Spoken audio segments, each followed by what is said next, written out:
I have the wonderful pianist Leif Ove Andsnes here with me talking about a new album in the Mozart Momentum project, and we're going to tell you what that is. But first of all, I want to welcome you, Leif Ove. We have played many of your recordings here on the station, so it's wonderful to have you talking with us in person here on FM 91.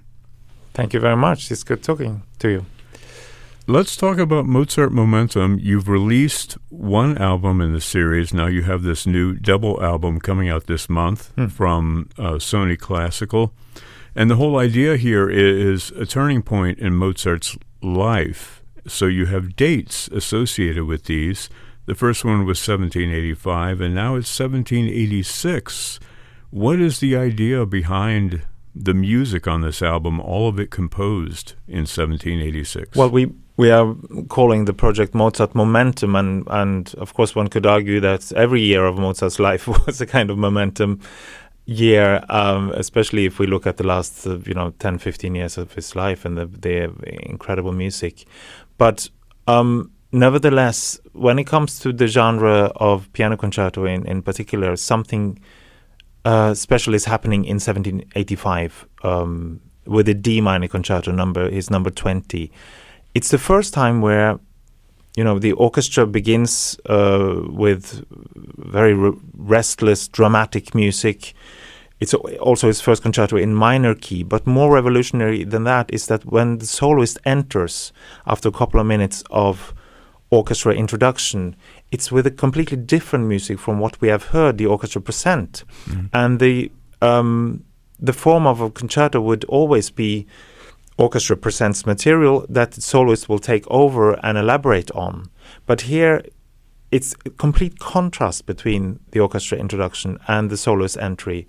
And that's a revolution. That's something very radical. And we see it in Mozart's next concertos, that he follows up on this and finds it very playful. And, if you then follow what Beethoven sees this and said, that's a great tool what Mozart has given us, and he plays even more with it and makes more crazy things to it. When he gets to his fourth concerto, he starts the concerto with the piano instead of the orchestra and so on. So for me, this is the crucial moment of the development of the piano concerto as a genre, and that's why we call the project 1785, 86. And these 2 years, then he writes incredible piano concertos. Well, you have two piano concertos on the second album, 1786, numbers 23 and 24, which are kind of like bookends to some of the other chamber music that you have in between.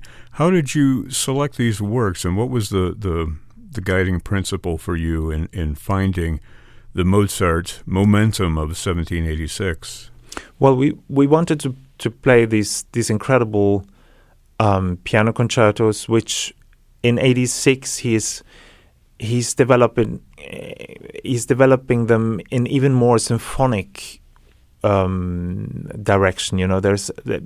I very rarely play passages completely alone in these concertos. In the previous year there would be more orchestra, then piano, then orchestra, and back and forth. Here, I'm surrounded by incredible tapestry of sounds in the orchestra.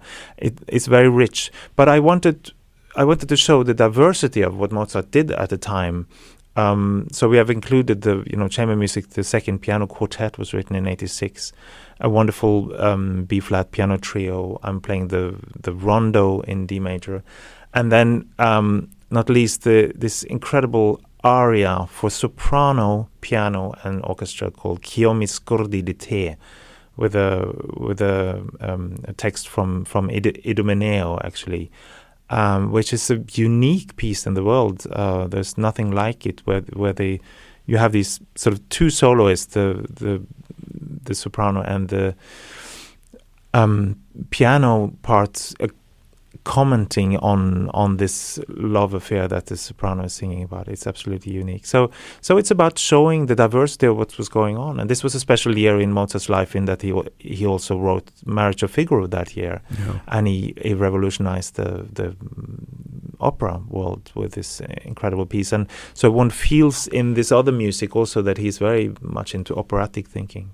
I've always felt that Mozart brought that drama, that opera into all of his works, and you make such a strong case here for it really blossoming during this time period for Mozart. It's a beautiful aria that you mentioned, the concert aria on here, and beautifully sung also. Can you talk a little bit about some of the collaborators that worked with you on this recording, not least of which, of course, is the Mahler Chamber Orchestra? Yeah, I decided to do all the chamber music also with the Mahler Chamber Orchestra members. So it's really a collaborative project with them. But of course, we had to bring in a singer, and we had the wonderful Christiane Karg singing that unique aria, and she has such a velvety, intimate, but also dramatic voice. It was a pleasure to work with her. Well, I think it's interesting for listeners to know how this was recorded, because I've seen videos of you working with the orchestra, and you're conducting as well. You kind of have them surrounding you. How is that done for you? Yes. So, it's quite different from the setup when I would work with the conductor, where I would sit with the lid up of the piano and out to the audience. But here I'm sitting inside the orchestra, and there's no lid on the piano. I'm actually sitting with a back to the audience, but with very intimate contact with the orchestra members, which is necessary when you work without a conductor, when I'm also leading. So we see each other very well. We hear each other extremely well, which is so important in these concertos, because there's so much conversation. I have to accompany the bassoon or the oboist or a wonderful viola part, and so it's all about.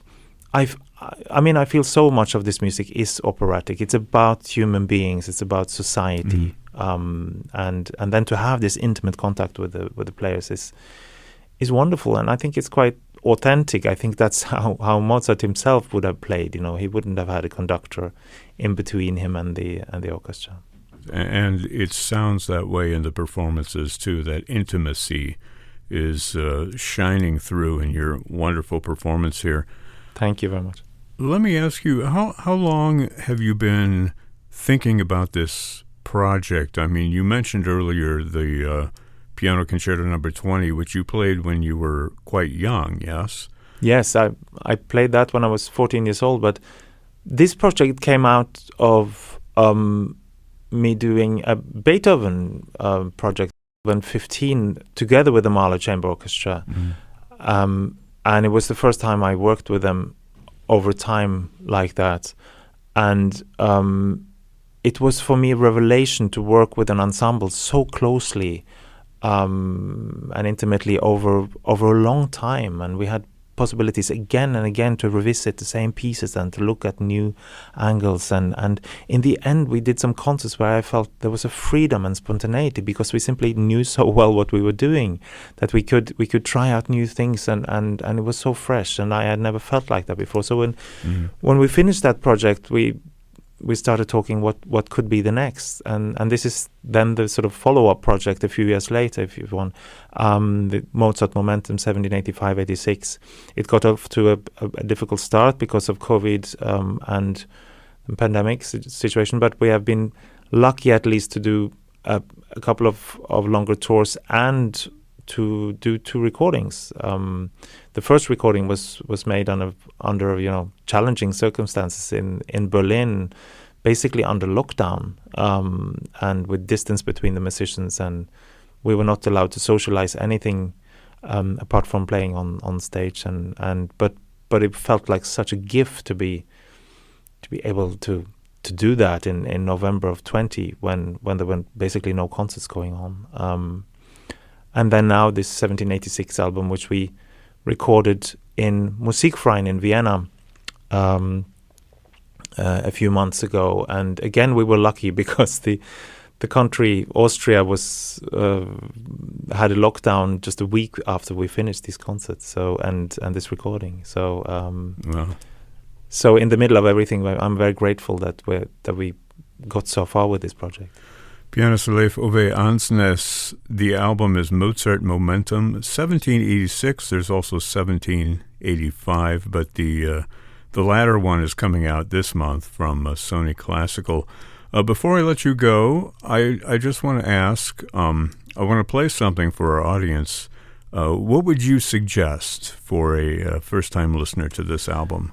It's always difficult to know what gets to you with Mozart because he has so many faces. Of course, the second movement of the A major concerto with its sorrowful tunes and incredible haunting instrumentation and everything is for me always heartbreakingly beautiful, and so let's try that one. Okay. Pianist Leif Ove Andsnes, thank you so much for sharing your music, not just on this album, but the many different albums that we've played over the years here on FM 91. It's been such a joy to talk with you today. Thanks. Likewise.